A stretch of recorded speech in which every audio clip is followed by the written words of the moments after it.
And I know people are like, it's 200. It used to be way more than 200 and something slides. Like, it was really bad. So she's taken a lot of time to fix this, to make it look a lot better than what it did, for you to actually use it in practice as well. There's a lot more examples, so we need you to be engaged. Please don't have her just not having any engagement, because it makes class even longer. I will also be sitting in the junior classroom, and we'll have the mic on so that we can just freely talk and ask questions so that she can have the engagement.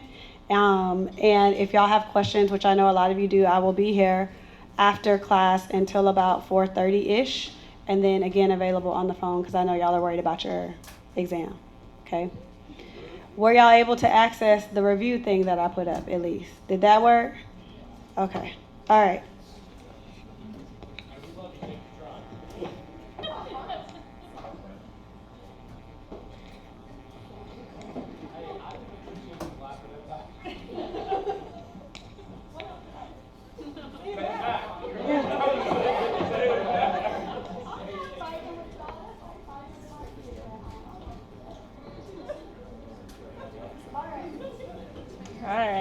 Go ahead and get started here. So, like Major Hart said, pain is going to be a little under 50% of your exam. So the next couple of days we'll definitely dive into a lot of this content. A little bit about me, right? You guys don't have guest lectures a lot. So I am over at BAMC. I've been there for 7 years now. I've been specialized in pain for 8. So I did a residency in pain management and palliative care. Why am I here? I have a passion for teaching, and thankfully Major Hart knows that. So I've had over 4,000 hours of direct precepting, so different pharmacy students. I've had over 450 hours of didactic teaching. So I also teach our battlefield acupuncture course at BAMC, and so just really love helping these folks out and reaching out to folks that aren't pharmacy and helping you guys. I do want to have a caveat. So pain is a topic that likely all of us at some point have experienced, and we all have our own viewpoints of what pain is, right? And so I encourage you to be open-minded to some different things or different concepts based on the guidelines and things that we share over the next few days, thinking about different viewpoints, opinions, and experiences.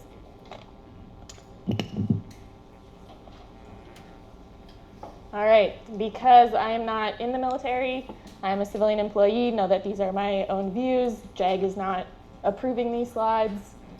This is all me. Next couple slides here are all going to be the abbreviations that you'll see throughout the presentation as well. The next 2 slides here are the objectives, knowing that these mirror objectives from other sections in pharmacy that you guys have had.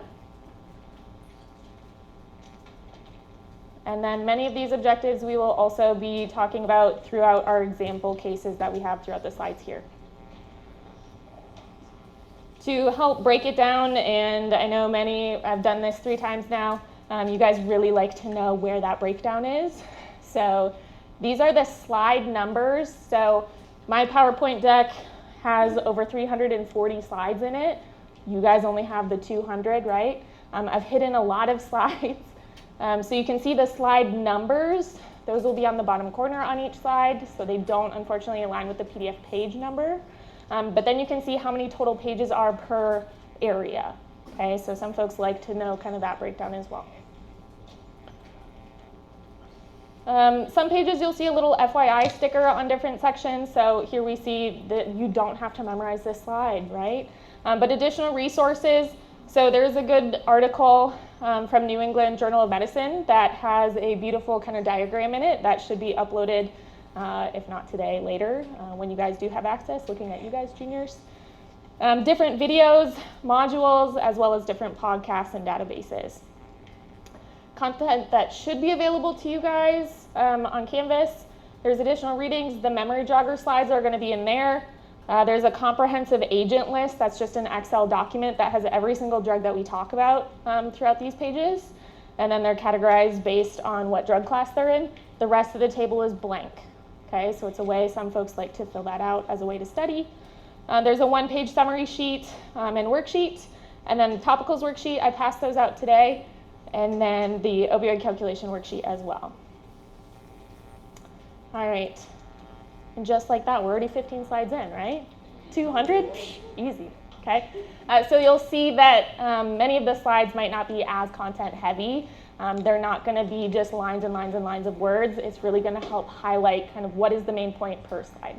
Okay, so throwing it out there, what do we know about pain and what do we know about effective pain management?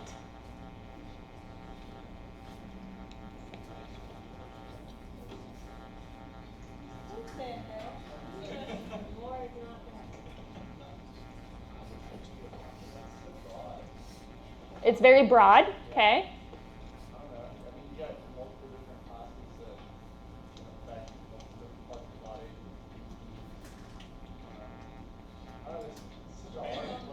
Yeah. It's relative. What do you mean by that? Yeah, so everyone's pain experience is their own. I don't go into it in this lecture series, but I hope that you guys get the exposure of what is the definition of pain. And one of those is that we have to honor and respect everyone for their pain experience is their own. Okay, perfect, thank you. What else?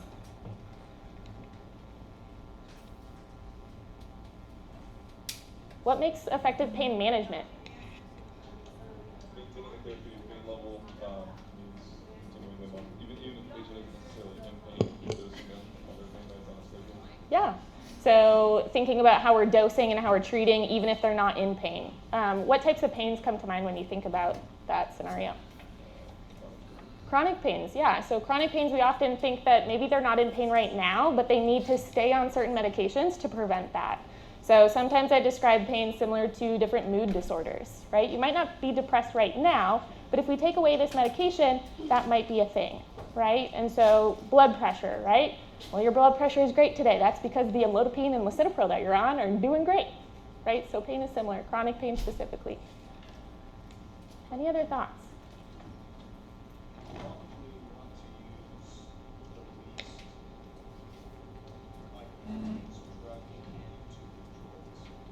Okay, so trying to be selective in the intensity or the kind of balancing all the different characteristics of certain drugs to make sure that we're appropriately controlling the symptoms as well.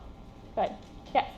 So pain is a reaction, not the actual drugs that we give. Yes, it's to treat pain, but we focus on what's causing the pain. Good. So not always treating the pain, but making sure that we're identifying the cause. Okay? I will argue that a little bit because chronic pain, we don't always have a cause, right? All right, perfect. So when we think about pain, we think about it in three different categories. One is the pain generator. So we talked a little bit about this as well. The duration, how long you've had the pain, and then what is the severity of the pain. So generators, we think of nociceptive pain. So these are our tissue type pains. Muscle tissue is going to be our somatic type pain. Visceral pain is going to be our organs, usually very nondescriptive when we have visceral pain. Neuropathic pain is our nerve pain. Psychogenic pain, right? So these are going to be different mood disorders that can also relate to pain. And then malignant or cancer-related pain. Duration is going to be 4 weeks, 4 to 12 weeks, or beyond 12 weeks, or you can convert it to months. So we have acute, subacute, and chronic pain. And then severity, it is possible to have no pain. I always encourage my learners when you say, hey, what's your pain? Make sure that you say on a scale of 0 to 10. You guys got it, right? 0, not 1 to 10, 0 to 10, because 0 is an option. Okay? You will not be required to know these definitions, but you will be required to understand these in patient cases. Right? So a lot of just this pain overview is to reintroduce you guys, make sure that we're all on the same playing field when it comes to talking about our different drugs.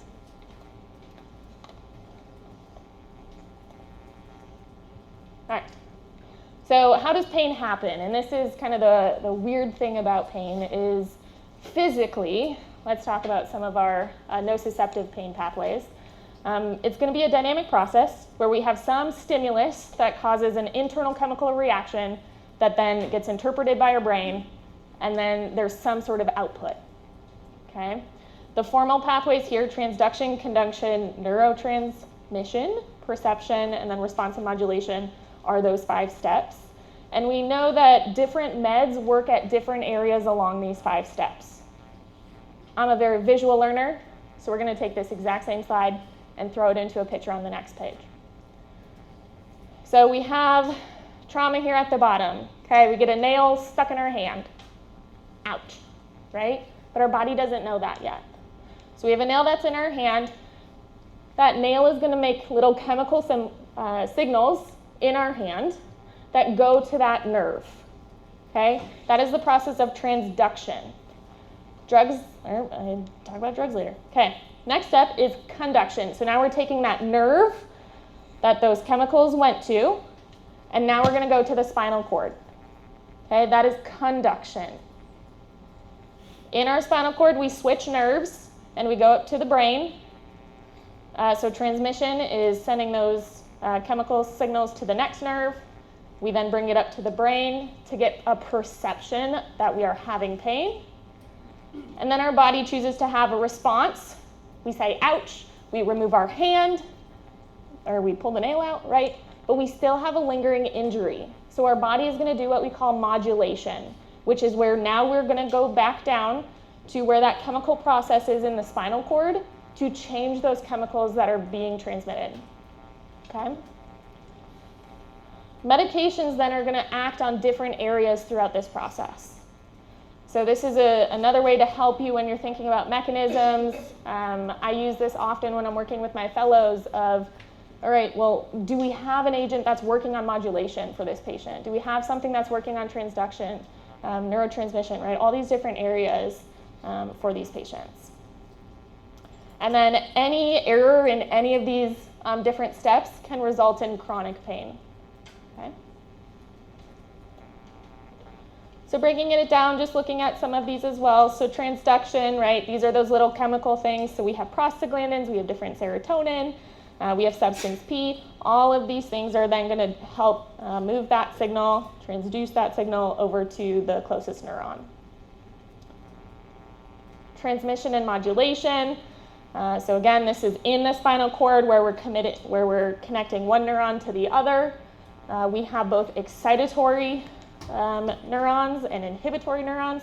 We want to enhance neurotransmitters that are inhibitory, so GABA and glycine, and we want to suppress excitatory neurotransmitters such as glutamate and then our G-related peptides.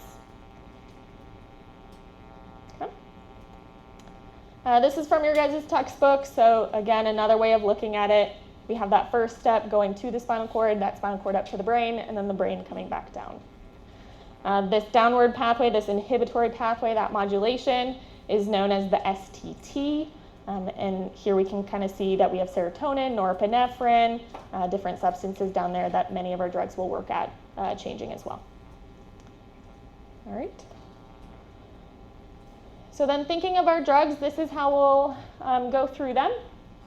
And they're color-coded based on that same intro slide as well. Again, as I mentioned, that New England Journal of Medicine article does have a nice detailed pathway as well. That's a one-pager. And so we can think of how these different medications work throughout this pain process. But then we can also think about specific drug variables. So we might say, oh, we want something for modulation. I think of these classes that would help modulate the pain. Which of those drugs, right, of these 10 drugs, which is going to be the best from a drug standpoint? So we think about the mechanism, the side effects, the PK/PD, pharmacokinetic, pharmacodynamic principles. So how long does it last? What's its half-life? We think about drug interactions, disease interactions, the route. So if it's something that has a high frequency, that could also be a problem. And then how costly is it as well? From a patient standpoint, thinking about the different types of pain, what comorbidities they might have. So we often think of either cardiovascular or renal or hepatic concerns. Do they have any concerns with adhering to the medications? Can they take something that's 3 times a day, or might they forget it? Do they have any aberrant concerns, any history of substance use disorders? What is their age and physical size? What does their support system look like? What is their dexterity? Just general understanding, and then as well with cost for the drug, what is their general financial status? And again, those things are all going to help us formulate a good option moving forward. All right.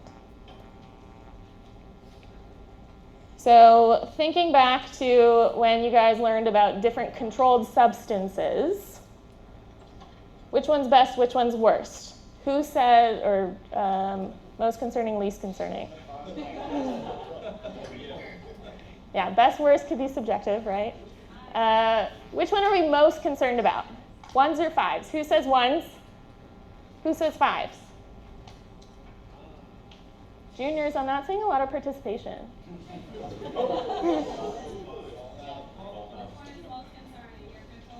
Like it also looks like Major Heart is looking at him, so ones, fives? Okay, going ones. Yes, ones are going to be our most concerning. So where do we start having medical use of controlled substances? Twos, perfect. So no use, and then 2s through 5s are all going to be prescription. Okay, what about the level of dependence that we have? Yeah, perfect. So severe, severe high, moderate low, low, low, low. Okay, perfect. Based on our controlled substances, that's going to determine what the prescribing options are. So is it someone who's frequently out of the country and they need to be able to get a 90-day supply of something? Well, C2s, you can't really do that. Okay?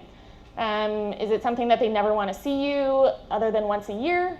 Well, then you're going to be limited to not a C2 or C3. Okay? So different things will vary kind of based on those characteristics as well. Thinking about the route and then the effect is another consideration. So topical agents are just going to have a local effect.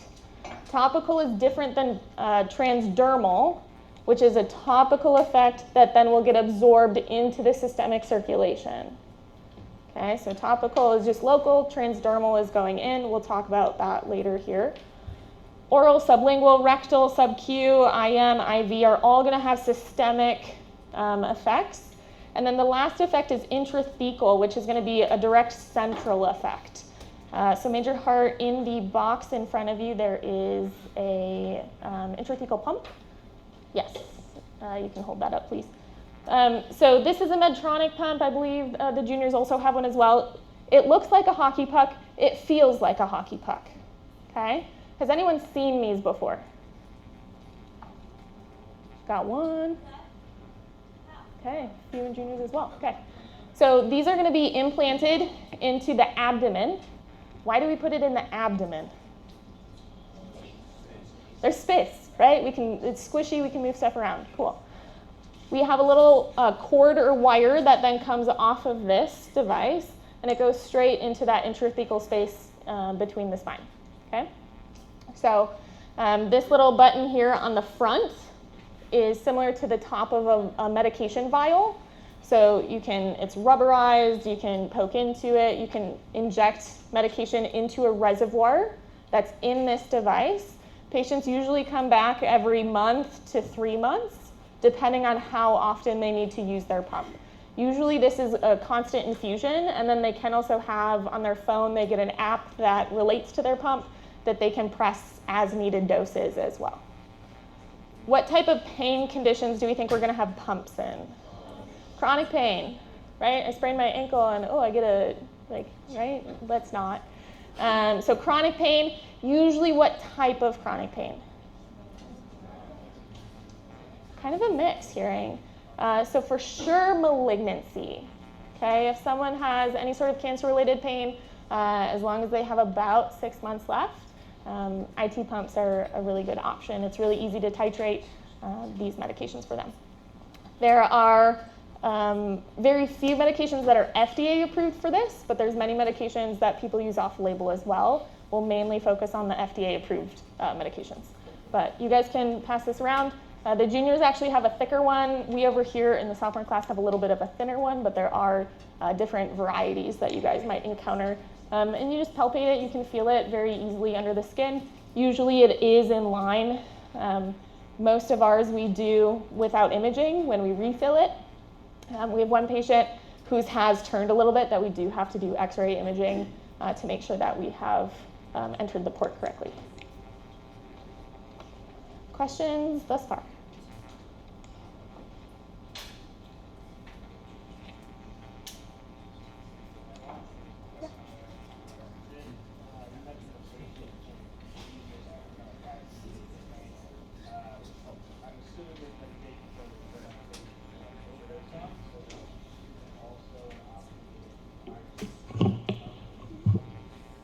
so we have a Dr. question. S, whenever they say a question, we still can't hear even with the mic on.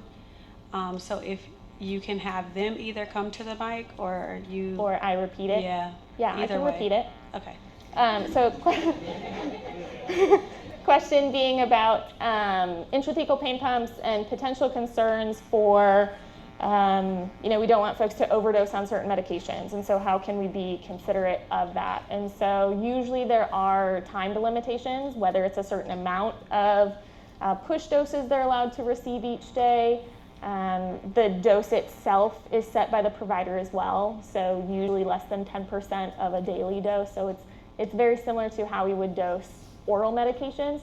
It's just going straight into the spine. So instead of giving someone 100 milligrams by mouth, they're getting 0.1 milligrams straight into the spine. Okay? So usually it's intrathecal is always interesting. It's about 100 to 1,000, depending on which drug we use, more available from oral versus intrathecal. So getting those doses wrong can very easily overdose a patient. So usually my docs are very quick to come to me when they're like, I calculated this seems wrong. Let's calculate it together. I encourage you guys to do the same, right? All right, any other questions so far?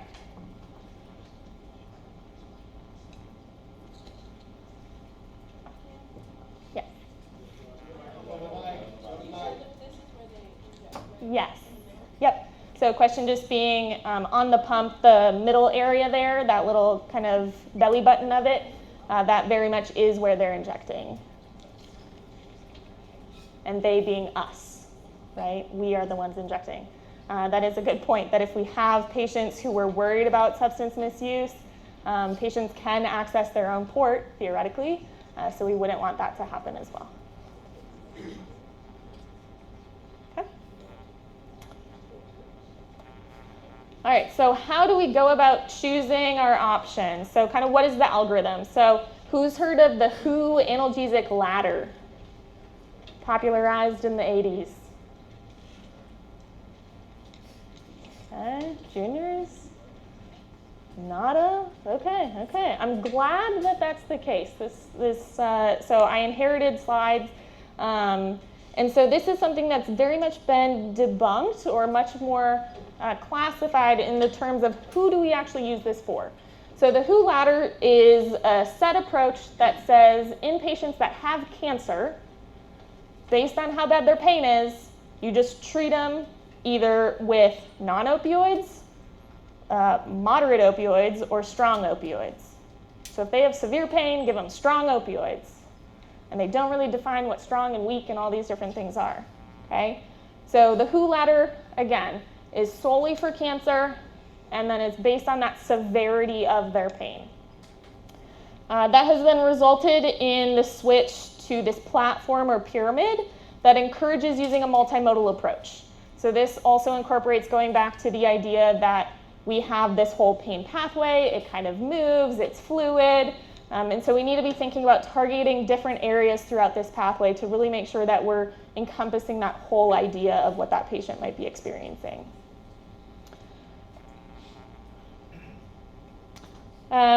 This article from 2014 states that neither the WHO pain ladder nor the pain period is meant to actually substitute evidence-based guidelines. Okay? Regarding the pain, the type of patient, and the route of administration, it's solely intended to provide that construct for thinking. So if you have a patient that has cancer, your brain can say, okay, non-opioids or opioids. If you have a patient that doesn't have cancer, you need to be thinking, what is on the menu? And thinking about all of those different options that could be possible, okay? But then you need to take it a step further. So again, this is a FYI guideline example for chronic low back pain. So this compares the VA-DOD guidelines of 22 and then the ACP guidelines of 17 and kind of which different drugs they talk about and what their stance is. This is my interpretation of the guidelines. I encourage, should you go into pain or be treating pain conditions, you look at your respective guidelines. But this is how we very much determine which options are ideal. Okay? So the CDC recommends that people that have pain receive appropriate pain treatment with considering benefits and risks of all different options in the context of that patient experience. Deciding which medication will depend on the appropriate assessments, the generator, the duration, severity, and drug factors, and patient factors. And then opioid therapy is largely going to be reserved for severe acute pain, whether that's a procedure or an injury, again, severe meaning greater than 7, moderate severe cancer-related pain, palliative care and end of life, and then severe refractory pain, which is highly controversial, but is a place that we may see opioids as well. Okay? So putting these things, I just want to start getting those brain juices flowing. So we're just going to briefly kind of introduce each of these patients. We'll revisit them throughout certain times throughout the lecture. So Alex, 42-year-old male, presents to the ED with severe diffuse abdominal and back pain, which has been awakening him from sleep. Imaging is significant for widespread osteolytic and osteoblastic lesions and asymmetric colon wall thickening, indicating metastatic disease. So what do you think is happening with Alex? Some sort of cancer? What are we going to offer him? He's in the ED.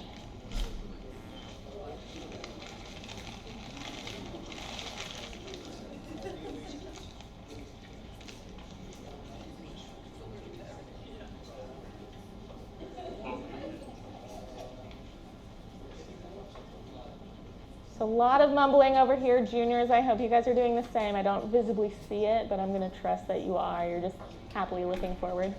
All right, so first question is, what is this pain level? Do we know? Do we? Severe diffuse pain, okay? So make sure that you're reading the cases. Cases on exams will not be quite this long. So he has severe pain. He has metastatic disease. Which algorithm would we use to determine how we treat him? Yeah, the WHO analgesic ladder. Okay, that says that in severe pain, what do we need to do? Severe opioids. Okay, what those are, we don't know. Okay, so yes, we'll chat about which opioids might be appropriate in that sense. Okay. All right, how about Maya? She's a 22-year-old patient that has mild pain, 3 out of 10, following a sports-related injury that occurred last night during soccer. Her imaging is unremarkable, and she's diagnosed with an ankle strain and is advised to rest, elevate the ankle, and apply local cool compression. So what type of pain does Maya have?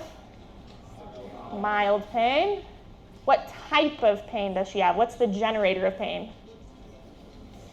Sports-related, which means musculoskeletal, which means I'm not worried about how I'm treating yet. So what's the generator? Going back to what those pillars are and what those different classifications are. Nociceptive pain, okay? It's a somatic type pain condition. And then we're going to think about the ladder or the pyramid. The pyramid, which says that we need to think about which platter is best for her, right? We're thinking about what menu options. Are opioids likely going to be the option? No.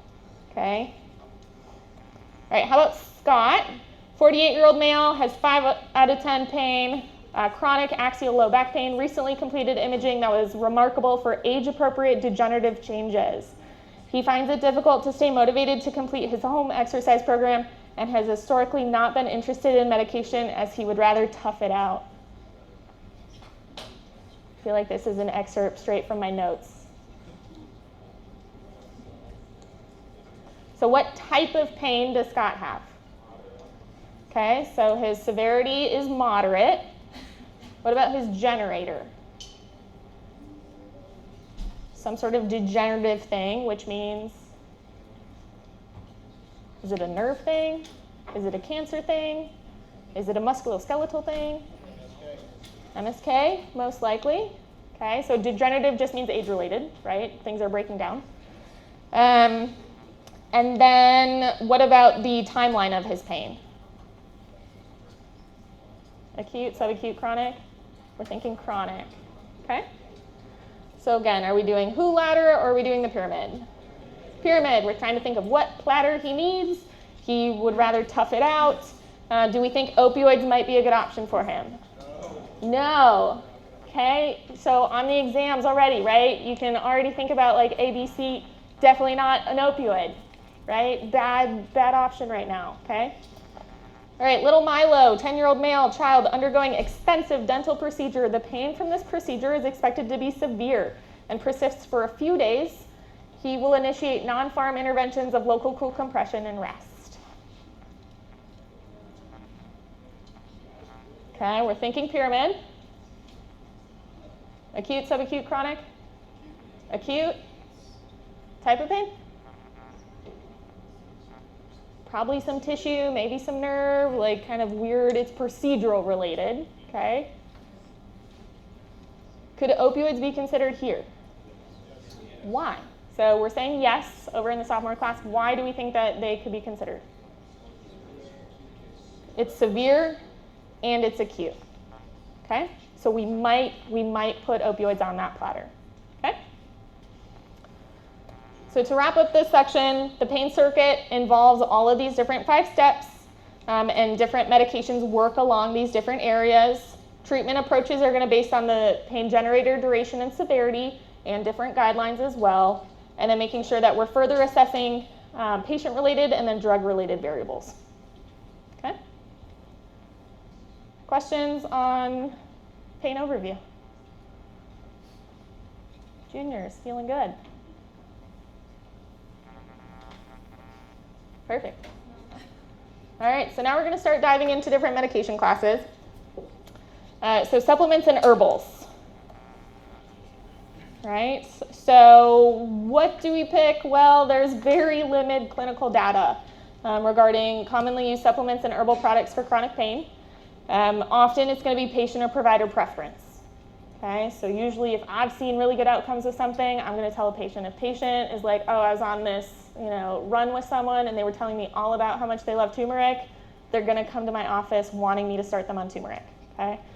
Note that agents are not regulated by the FDA to the same scrutiny, and so I always encourage you guys to tell patients to look for different seals of authenticity and purity when they're picking different agents. So these are some examples. USP, I think, is very common as well. So I've listed a few of the agents here and kind of the different pain conditions that they work on. So ALA is going to be more neuropathic, magnesium is going to be a mixed response, and then the remaining 3 are going to be nociceptive. So we're going to go through each of these here. So alpha-lipoic acid, or ALA, is a supplement, meaning that it is found in natural sources that we eat, so organ meats, spinach, broccoli, tomatoes. It's a free radical scavenger and an antioxidant. It's mainly used in neuropathic pain conditions, and then a side effect is that it can cause GI upset and hypoglycemia. So I often think of patients, how I remember ALA is I think of patients that have diabetes, and it's advanced diabetes. What's a type of pain that someone who has advanced diabetes might be experiencing? Peripheral neuropathies, right? So different nerve-related pains. And then what's a side effect that ALA can cause? Low blood sugar. Okay, so again, I think of my stereotypical diabetic patient, I might be thinking of ALA. Okay? Nervive is a common one that's currently on the market. We'll talk in a few slides that it's really just a mix of all of the different products that we talk about here. So encouraging folks to pick the agent or the supplement that they specifically need. Another thing that I commonly talk to folks about, which again is why I think of patients that have diabetes, is stereotypically they don't have the best diet, right? And so knowing that this is a supplement, it's usually found in the diet.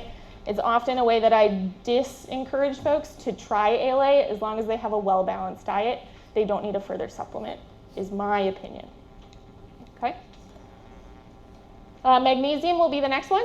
This is going to have more of a mixed response. It also comes in different natural sources. How magnesium works is naturally in our body, we have an NMDA receptor that is plugged by magnesium. And so magnesium is going to serve by plugging this receptor, and then we're going to be able to go from there. Perfect, thank you.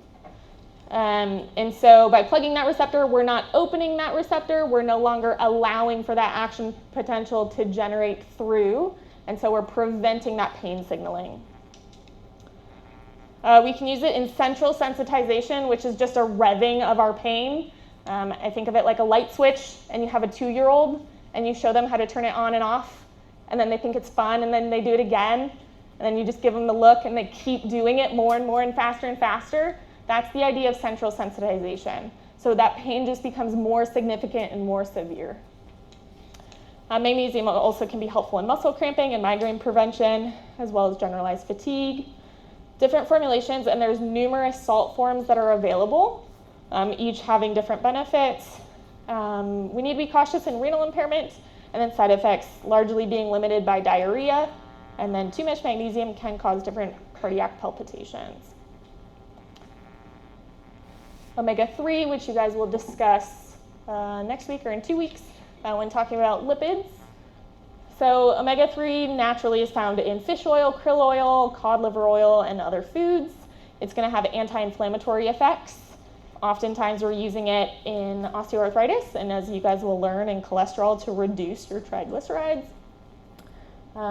Interactions with other blood thinners.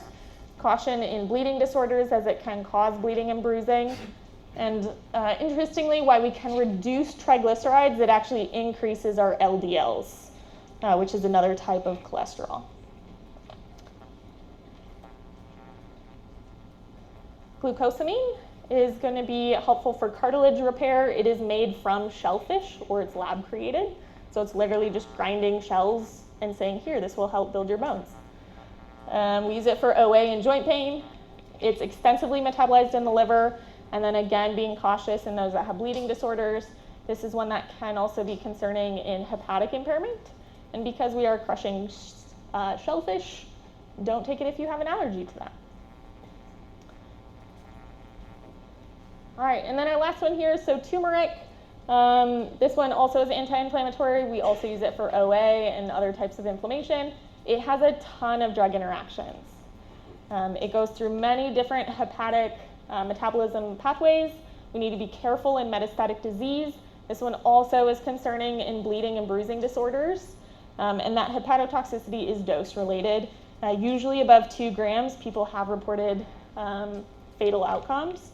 So this is something that can happen very quickly. Usually my patients just like to add it to their diet naturally. Okay. So let's say we have Nancy. She's a 67-year-old female. She presents to clinic reporting utilization of a herbal supplement that's a white pill to help with her migraine headaches. Since she started, though, she started noticing increased bowel frequency and reduced consistency. So take a moment, think to yourself what you think it is. Talk with your buddy next to you, what you think it is.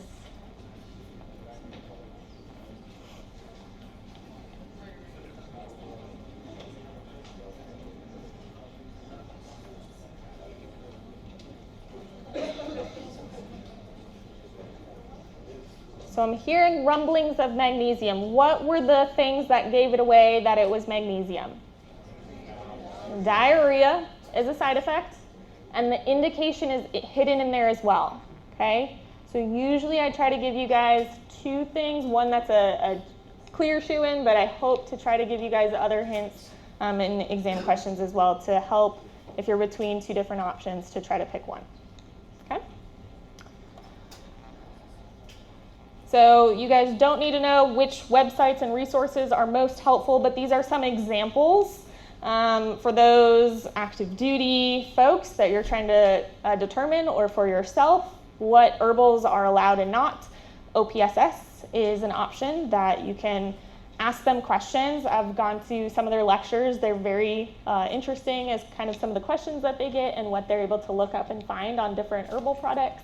But you can type in anything and it'll kind of spit out what their information that they have on different products are. So 2 products that we're likely not going to recommend, but may come up. I probably have a patient at least once a month who is openly sharing with me that they are not active duty and sharing that they're taking these products. So these things do come up. So one being CBD. I will not be touching on THC. For this lecture, THC is a C1, and it can result in euphoria and psychosis. So we will not be talking about that because we will not be encouraging our patients to try that.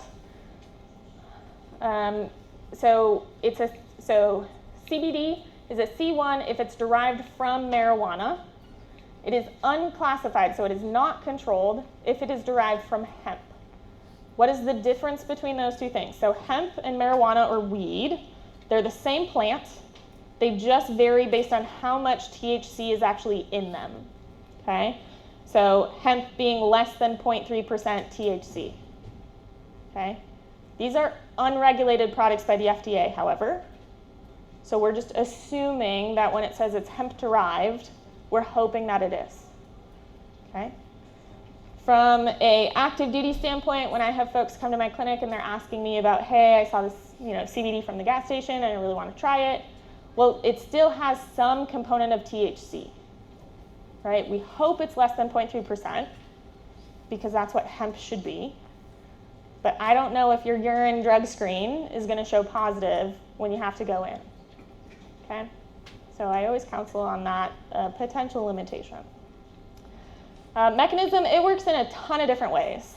I listed a handful of them there. We'll circle back to some of these mechanisms later as well. So it works on different nerve pathways. It works on different chemical, skin warmth receptor pathways. And then we use it for both nociceptive pain, but we can use it for a lot of other conditions as well. And then last one with our supplements, and then you guys can have a quick break, is going to be kratom. So this is a DEA classification. It's listed as a drug of concern. Its mechanism is that it is an opioid agonist. Okay, so it is unclassified, yet it's an opioid. It has other mechanisms as well. It has significant interactions and is extensively a CYP substrate, so going through different liver pathways. And then we have different precautions similar to opioids. And then because of its alpha pathway, we do have cardiac issues as well. So when thinking about our supplements and herbals, they're not regulated by the FDA to that same scrutiny, evaluating both your patient and the medication, thinking about the mechanism, the uses, the interactions, and then the precautions and side effects. I take back what I say. Hart, you are there. Quick question for you. I'm guessing topicals will be 10-ish minutes, 15-ish minutes, and then we have that 10 to 15 break time there. Do you want me to move forward? Let's give them I can't hear you. Let's give them well, actually, y'all just take it. No, y'all want to break and go for 10 minutes and then. So my concern is that if I don't move forward now and give you guys 2 breaks here, that I get to come back another day. Just go because. Okay, people are saying press on here. We're good with that? Yes, okay. All right, this is not going to be an exam question. Ballpark, what's your best guess? Topical analgesics account for what percent of the $17.8 billion US analgesic market? 10%, 8%, 47%, 90%. We're just all over the board. So we're at 10, okay? So 9-ish, okay? Think about all of the pain meds, right? Topicals don't cost quite so much as some of our other ones.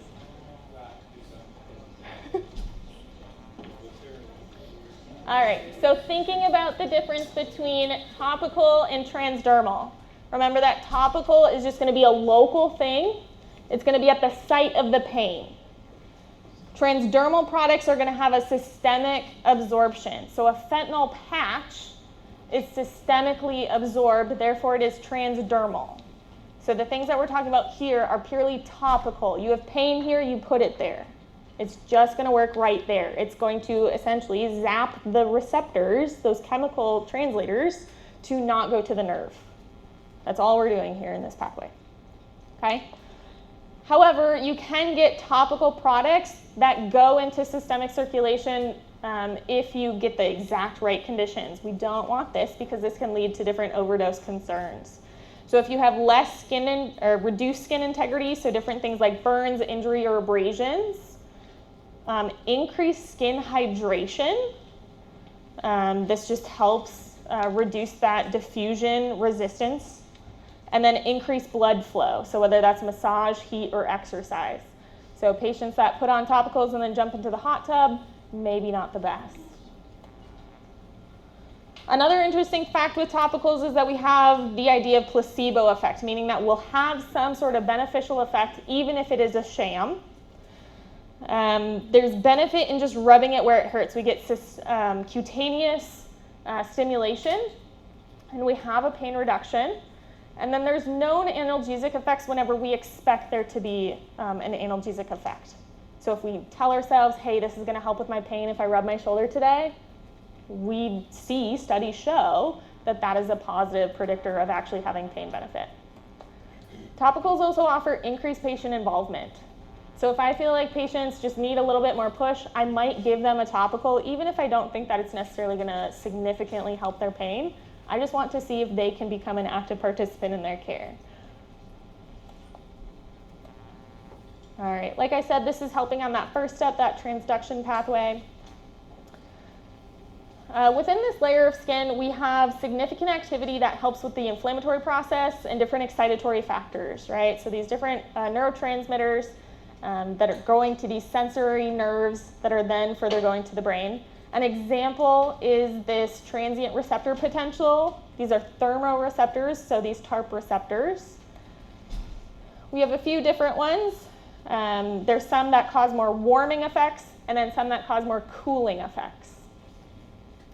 Before we get into the drugs themselves, what do you guys feel is the most likely reason you, as a provider, would prescribe a topical analgesic? So think to yourself, of these choices, what is the most likely reason that you're going to say, yes, I want you to take this?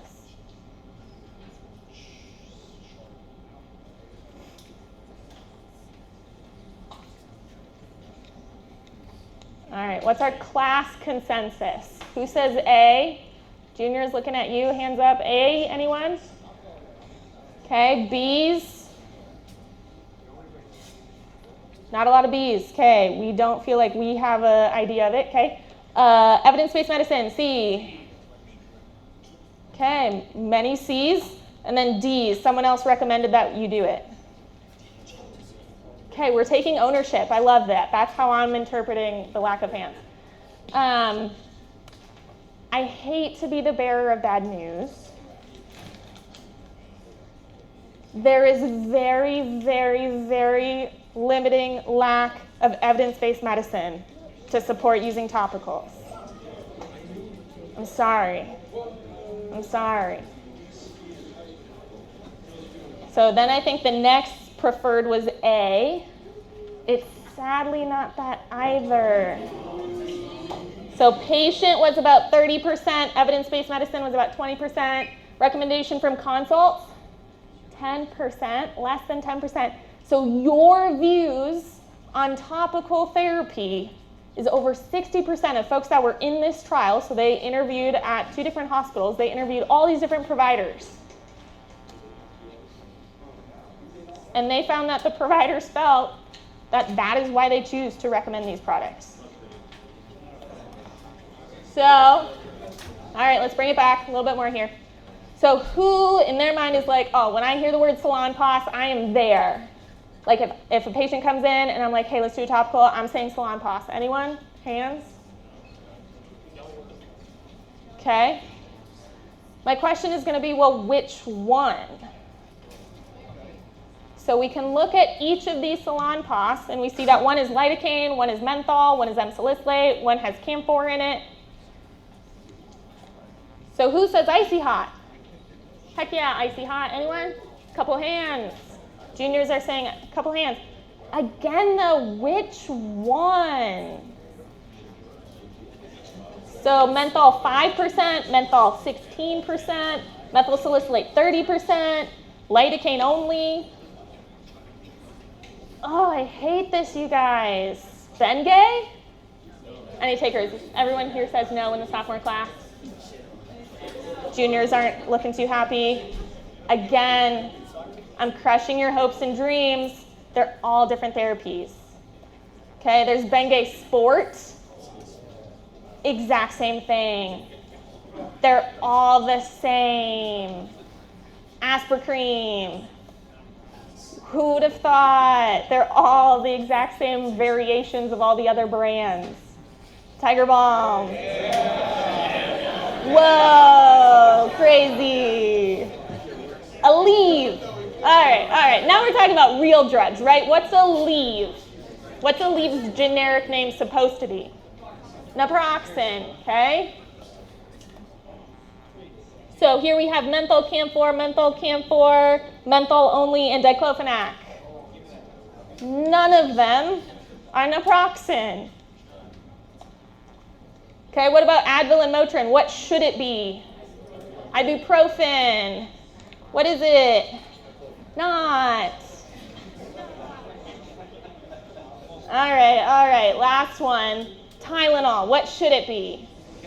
Acetaminophen. It's not.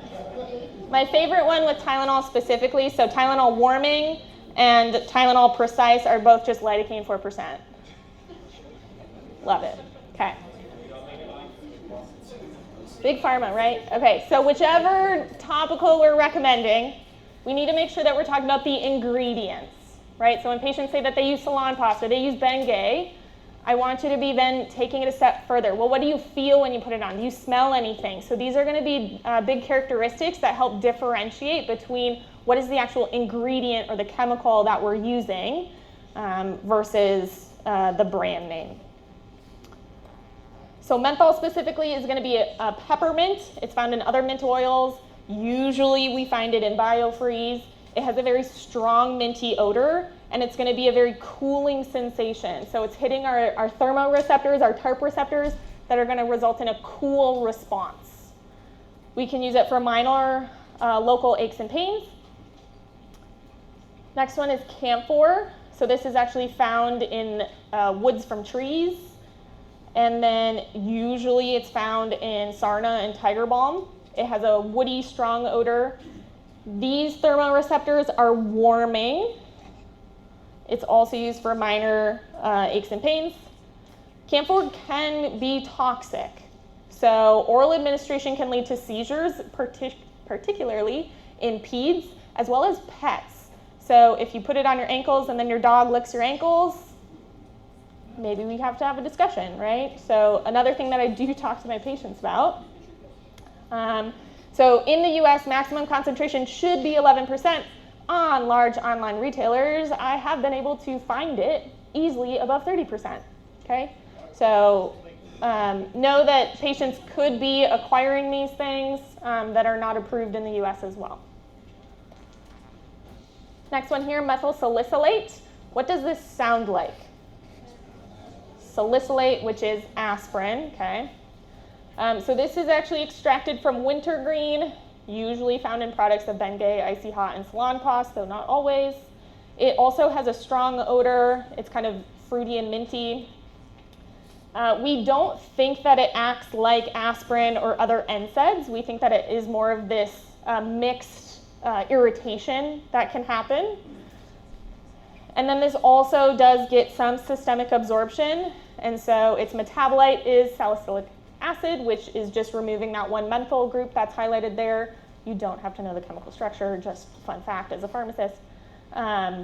So we do metabolize that 20% gets absorbed. So we do need to make sure that we're avoiding it in kiddos, risk of Reye syndrome, and then potential overdose as well. Same uses for this one as the others. All right, diclofenac or Voltaren usually is going to be more of an odorless smell. The medication itself is odorless. The gel, I would argue, has a fairly strong odor. The mechanism is that it is an NSAID. We'll talk about NSAIDs in a bit here. So we're going to have prostaglandin synthesis inhibition. It does get systemically absorbed, but less than 6% with absolute maximum doses. We largely are going to use it for OA of amendable joints, meaning joints that are close to the surface. So your knuckles, super close to the surface. Your ankle, nice close to the surface, okay? But your hip, not really right there. A topical might not be able to penetrate into where we need it. We have box warnings that are the exact same box warnings that we have for our oral NSAIDs.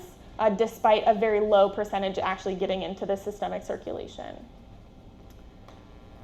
And then last one here, so lidocaine is an over-the-counter product at less than 4%, and then prescription at different various percentages. It's going to be a local anesthetic. You guys will learn about it again with arrhythmic medications. That is a side effect if it does become systemic. And again, that risk of that systemic absorption is going to be dose area and duration dependent. Examples of some of our gels, creams, sprays, oral rinses are just going to be various minor painful procedures or conditions, often 2 to 4 times a day. Our patches are going to be a maximum of 3 patches per 12-hour on interval. So you put up to 3 patches during an on period, and then you take all patches off. The patches can be cut and applied to whichever areas that you want them to. So if you want half a patch on your ankle and 2.5 patches on your back, that's fine. But they can only be on for that 12-hour period. Usually I tell patients either pick day or night. So if you want to sleep with the patches on, sleep with them on, take them off in the morning, vice versa, do that. I lied, capsaicin is our last one, I believe. Now I'm going to second guess myself. Capsaicin is found in chili peppers. It smells like it's chili peppers. We can get over the counter at less than 0.15% or prescription of 8%, and that is not a typo. This is the same product that is in pepper spray.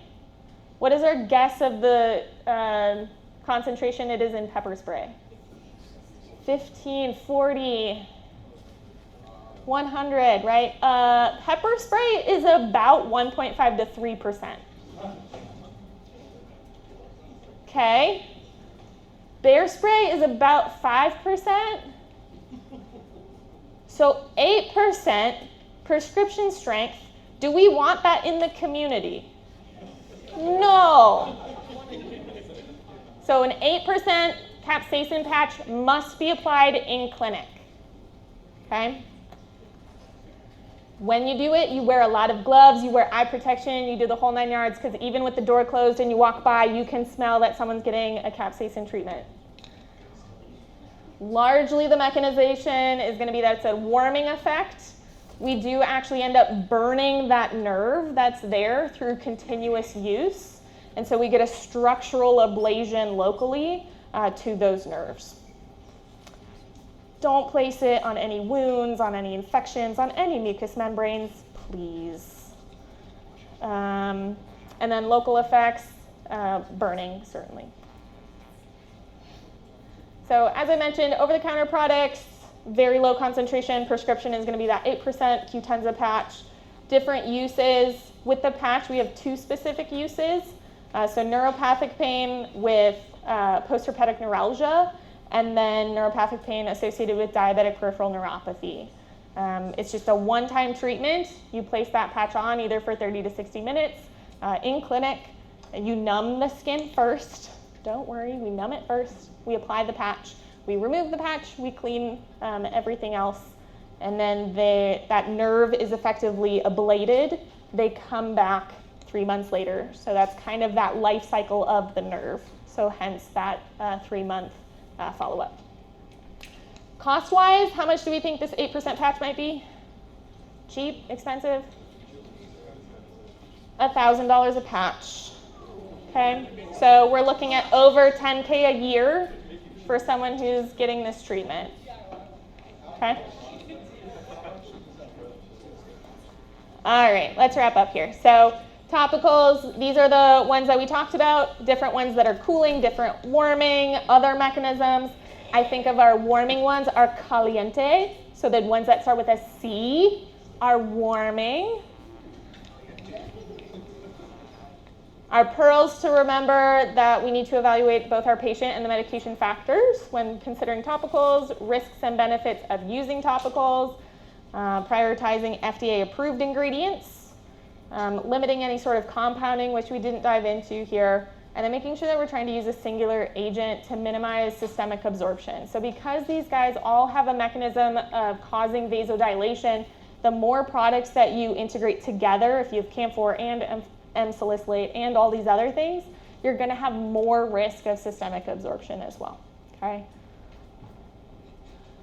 With that, we're going to break for about 15 minutes. During that time, I don't know where Hart set it up here, but I'll talk about the juniors.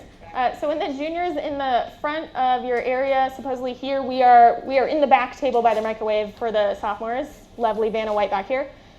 We have different options. So on that half sheet of paper on one of the sides, there is a list of A, B, C, I skipped D, and then everything else till H. If you guys want to try different products, because unfortunately a study said that it is your opinion of these things that really drives your choice. If you don't want to try anything, I encourage you to smell them, to talk to someone else who used them, see what they feel. I also encourage on the little body diagrams, you mark A, B, whichever one you put where. So then later on tonight, you can be like, why does my shoulder feel like this? Or why do I smell this way, right? That you're able to say, oh yeah, I put lidocaine on that and that feels really good, okay? So feel free to try those. Let's reconvene at 30 and then we will pick up with NSAIDs. Not seeing them jump up and down. They are on. Juniors, are you reading me? Yes, no?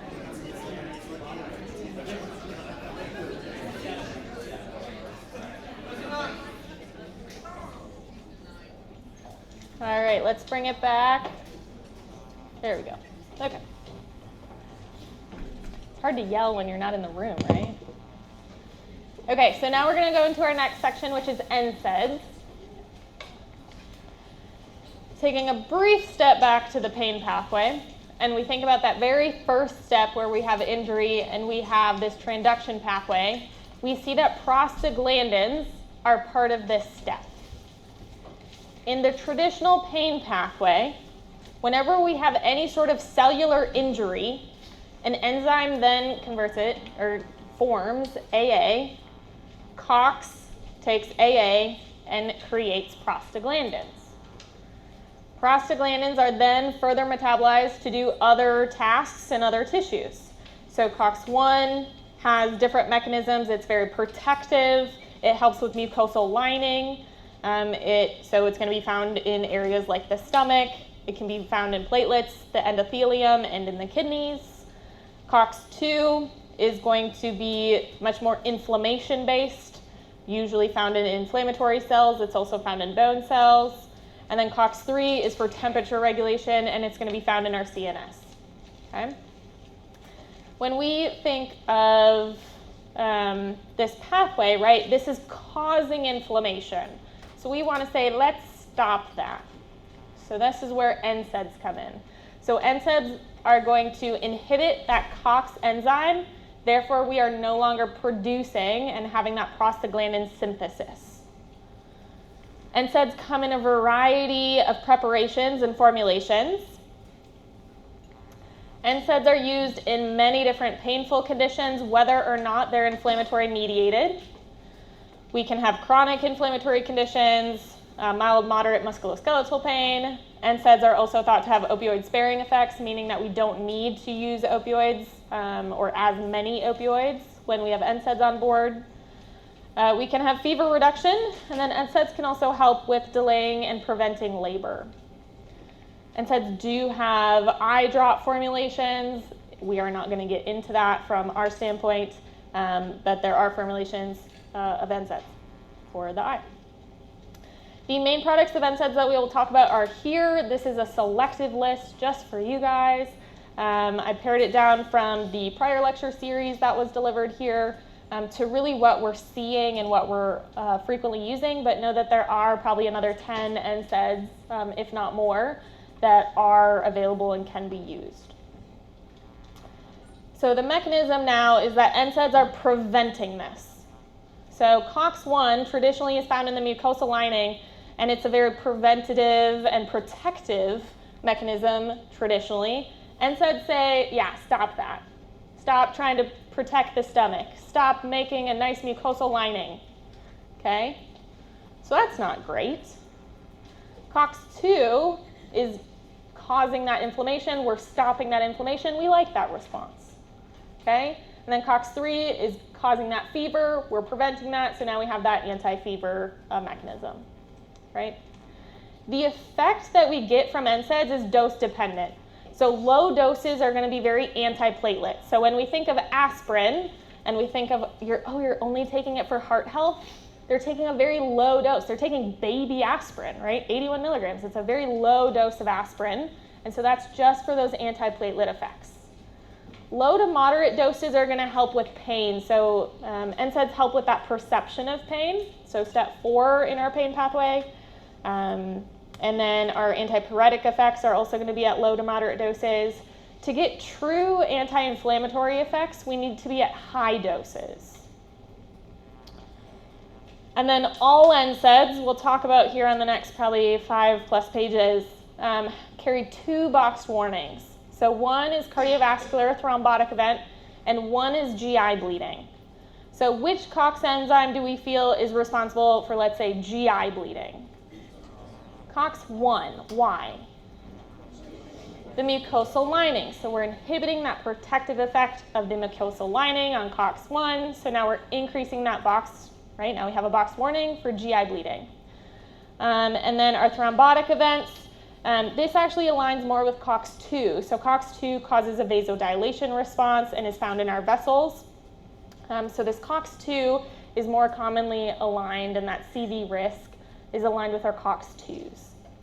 So here we can kind of see the spectrum of agents that are more COX-1, agents that are relatively non-selective between which COX enzyme they're inhibiting, and then agents that are more COX-2 selective.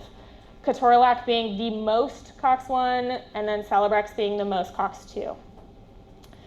Again, the more COX-1, the higher that risk of the protective lining, the higher the risk of GI complications, such as a bleeding or an ulcer.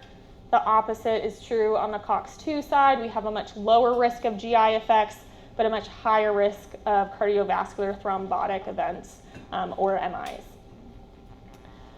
Patients that would be at higher risks for cardiovascular issues with NSAIDs are going to be those that have hypertension, heart failure, angina, an MI, a recent CABG, if they've had any stenting, and then certainly high-dose NSAIDs. From a GI risk, this is twofold. So one is the NSAID itself acidic, and does it locally tear up the GI, and then mechanistically it's going to tear up the GI? So there's 2 primarily ones that we think about that are very acidic and can harm the stomach just by topical irritation, which is aspirin and ibuprofen. Additional risks for GI are going to be those that are greater than 65, those that have had a prior ulcer or disease, anticoag use, oral steroids, and again, your higher dose of NSAIDs. We classify their risk level based on the number of risks in this category. So if they have 1 or 2 of these risks, they're considered moderate risk. 3 or more, they would be high risk. If they have none, they're low. We can try to protect this by using some GI protection. So protein pump inhibitors, or PPIs, we have a handful of those there. They're going to inhibit that pump to suppress acid, and we do need to be cautious that it can impact the absorption of other medications. Misoprostol or Cytotec is another agent that can help with GI protection. This is actually replacing those protective prostaglandins, so we're actually replenishing them, so helping with that actual action, but it does induce uterine contractions. So in folks that could be or are pregnant, there is a box warning. I do have a tickle in my throat. I'm trying not to cough. This is making it worse. All right. Usually we give these medications separately. So we give an NSAID and then the GI protection separately. There are products that are compounded with both of them.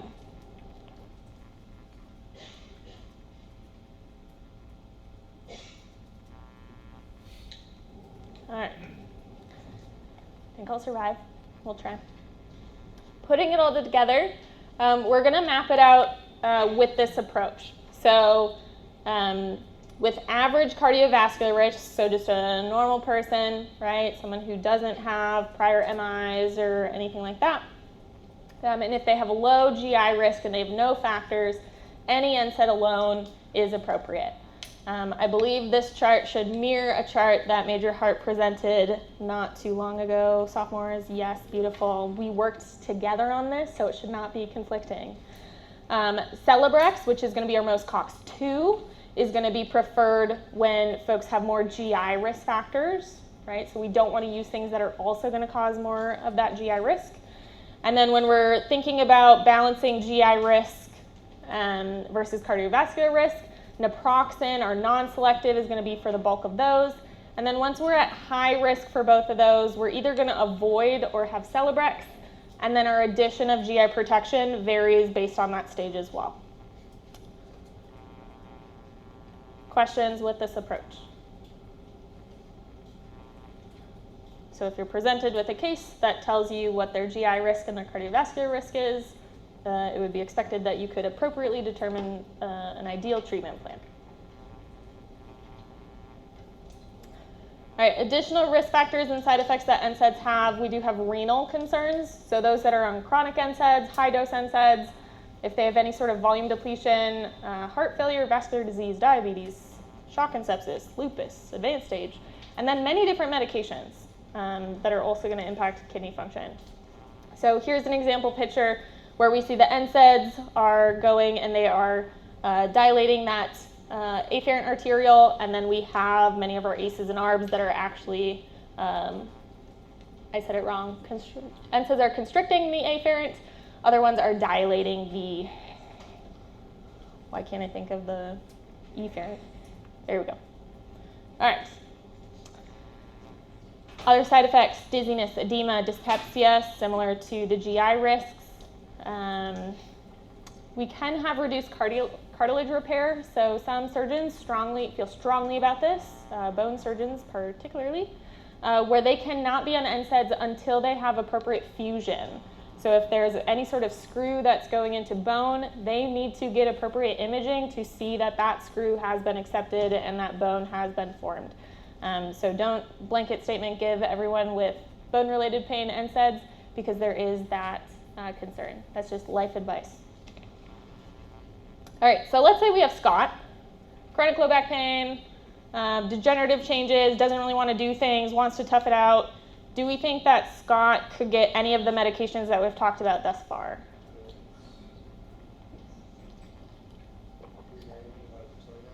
So we want to know about his cardiac function. His cardiac function is fine. So any of the NSAIDs? What other things do we want to think about? So let's go back to, right, really dusting off the brain. Any herbals or supplements? So were there any that said that we could help with inflammatory or degenerative type pain conditions? Yeah, so there were 3 specifically that we might consider. Okay, so herbals could be an option. Scott doesn't, appear to be the guy that's going to be like, yeah, I'm going to buy my own herbal products, right? Just my own bias again here. Any topicals?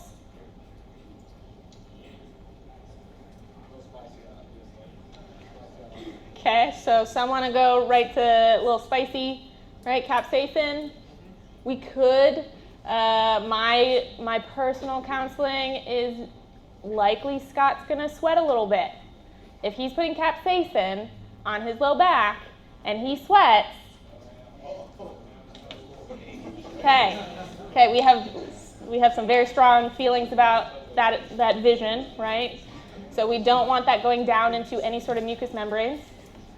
So we're not going to give Scott capsaicin most likely.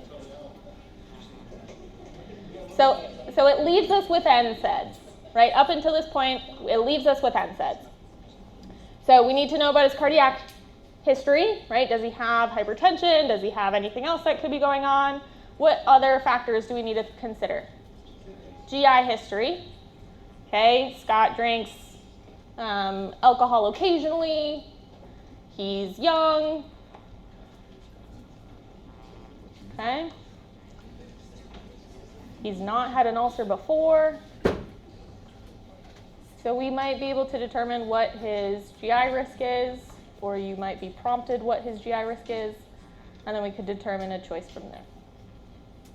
All right, patients to avoid NSAIDs in would be those that have any sort of significant renal or hepatic, those that have upcoming surgery just because of the risk of bleeding. If they've had prior bariatric surgery, why would that be a concern? So concerns about absorption, I don't necessarily care about that. Because that impacts all medications, right? So whether I give them Tylenol or an NSAID, the concern is the same. So it's something about the surface area. So NSAIDs, so more concentration, right? So the risk of getting any sort of mucosal injury is higher, okay? So your risk of having a GI bleed in prior bariatric surgery is much higher. Any sort of bleeding disorder in a coag. And then pregnancy comes in a couple times. So pregnancy implantation can be a potential concern from NSAIDs because we have our uterine lining that's nicely supposed to welcome this lovely fertilized egg. If we don't have that uterine lining, we can't have that implantation. Okay, so I do a lot of counseling with my younger gals who are hoping to get pregnant about appropriate NSAID use and how they work, their ovulation cycles, and when to use and not use. Third trimester would be another area to avoid. So again, this is just delivery is bloody and we don't need to add more blood to this. Cautionary, similar in many of these cases, asthma and nasal polyps we'll talk about specifically for aspirin. We've talked about many of these other things. And then pregnancy use beyond 48 hours, so meaning that you're routinely taking NSAID dosing, and that's just because of a bleeding risk. So Miss Maya, right, she has mild pain. She had a sport-related injury last night at soccer, and just has an ankle strain. Could we consider an NSAID for her? Yes. Just blanket statement, yes. What might we want to ask? Is she pregnant? Okay, so she is of childbearing age. Is she pregnant? Could she be pregnant? What does that look like, right? What is that timeline for her? Okay. Could we do any topicals for musculoskeletal? Okay, which topicals might we prefer? Okay, so maybe lidocaine, right? Minor aches and pains. Most of our topicals are minor aches and pains. Okay, diclofenac, right, is an NSAID. An NSAID with less than 6% systemic absorption. So usually in folks that are considering pregnancy or are pregnant, I often say, you know, we can't take an oral right now, but this topical is going to work really great locally. Your ankle has a really nice bone right next to it. It's an amendable joint to diclofenac, right? It doesn't have to go very far. When looking at our NSAIDs, we have certain products that are available over the counter, certain products that are available as injectables, and then certain products that have variable half-lives. Piroxicam is notoriously by far the longest NSAID. It can be really helpful in that way. It can also be horrible when we're thinking about procedurals that are upcoming, and we need to make sure that we're holding it appropriately. Celebrex and meloxicam, so our most COX-2s down there do have very long half-lives as well, which helps reduce the amount of dosing for those patients. The shorter the half-life, the more frequently you have to dose it. Okay. We're briefly going to just run through each of these NSAIDs here. So ketorolac or Toradol is going to be very COX-1 selective. Let me back up 2 seconds. We're not going to go through all of those NSAIDs. We're going to go through like 5 of them. Okay. So ketorolac does have a ton of black warnings. You can see them here. A unique one with ketorolac is that you cannot use it beyond 5 days. And that is because of all of these different concerns that can happen. So it's an accumulation risk for GI bleeding and kidney impairment when we use it beyond that time frame. So again, the most COX-1 is preventing those really protective effects. And so ketorolac does have that limitation. Aspirin, sometimes abbreviated as ASA or often known as Bayer, has a unique mechanism from other NSAIDs in that its mechanism is irreversible, where all other NSAIDs are reversible. This comes into effect when we're thinking about the cardioprotective aspect of it, that we are binding to this prostaglandin, TXA2, and we are irreversibly inhibiting that process. Meaning, once I find a platelet and I say, no, antiplatelet, like you are done, that platelet is done for the rest of its life. If I do that with another NSAID, it's solely limited based on the duration of that NSAID. Okay? So aspirin is really helpful in that we are dismantling all these platelets forever. Okay? We're inactivating them.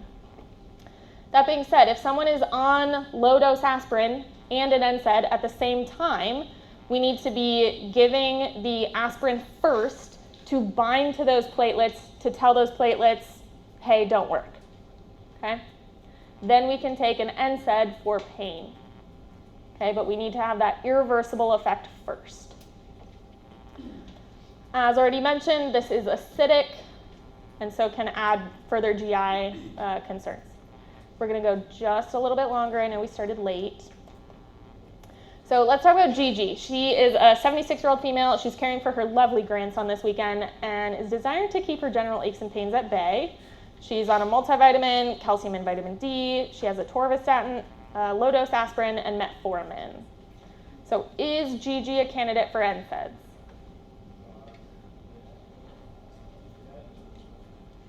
All right, think either yes or no. We'll do a show of hands in 5 seconds. Is Gigi a candidate for NSAIDs? So who says yes, she can get NSAIDs? Okay. Not many takers. Who says no, she cannot get NSAIDs? All right, maybe we're just not sure. So can NSAIDs be used for general aches and pains? Okay, so I'm hearing the concern is that she's already on an NSAID.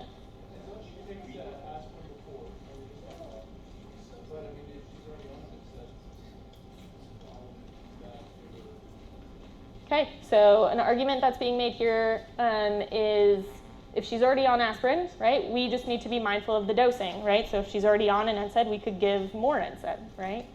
So what effect are we hoping for with NSAID therapy? Pain. Is aspirin 81 going to treat pain? No. What is low-dose NSAID therapy target? Platelet only, okay? So what dosing of NSAIDs do we need in order to get pain benefit? Pain specifically, so analgesia is going to be moderate. If she's having inflammation, high, okay? Rarely do we need high, okay? All right, so which options are available over the counter? Ibuprofen, aspirin, Motrin is ibuprofen, naproxen, okay? We already talked that she should probably take moderate dosing. And then we need to be aware, do we think that she could have cardiovascular risk? Some, yes. Why? She's older. She's on metformin. Statin therapy, which you guys will learn about in a few weeks here, right? So all these things overlap that tell maybe some cardiovascular risk might be going on. And then, so we just need to be mindful of that process on that table, right, where that goes. And then making sure that when she were to take her NSAID that she's always taking that aspirin first, about 30 minutes to 2 hours beforehand, okay? All right. We're going to do a few more here. So aspirin can cause some respiratory concerns. So we can get this aspirin exacerbated respiratory disease, or AERD, which is just something that can happen when folks that have asthma and nasal polyps also take aspirin. If it happens, you just stop it, okay? This is a theoretical thing that can happen with all NSAID therapies, but most frequently happens with NSAIDs, or with aspirin. Contraindications primarily with children. So those that are less than 18 with a viral illness and aspirin, and we don't know, can develop this thing called Reye's syndrome. It's a rare, life-threatening swelling of the liver and brain, and we can only treat it with supportive care. Okay. Another concern that aspirin can present is a toxicity syndrome. So methyl salicylate can cause both Reye's syndrome and this toxicity, as well as aspirin. With normal treatment doses of aspirin, so this is anywhere from 80 to 4,000, we get these antiplatelets, pain, fever, and anti-inflammatory. With toxicity, we get a lot of these other factors. Interestingly, they used to dose aspirin by ringing in the ears, and whenever someone noticed that, then we reduced the dose. Simple, right? But another fun thing, right, when you're working up, when folks are expressing that, do you take aspirin? So what does this toxicity look like?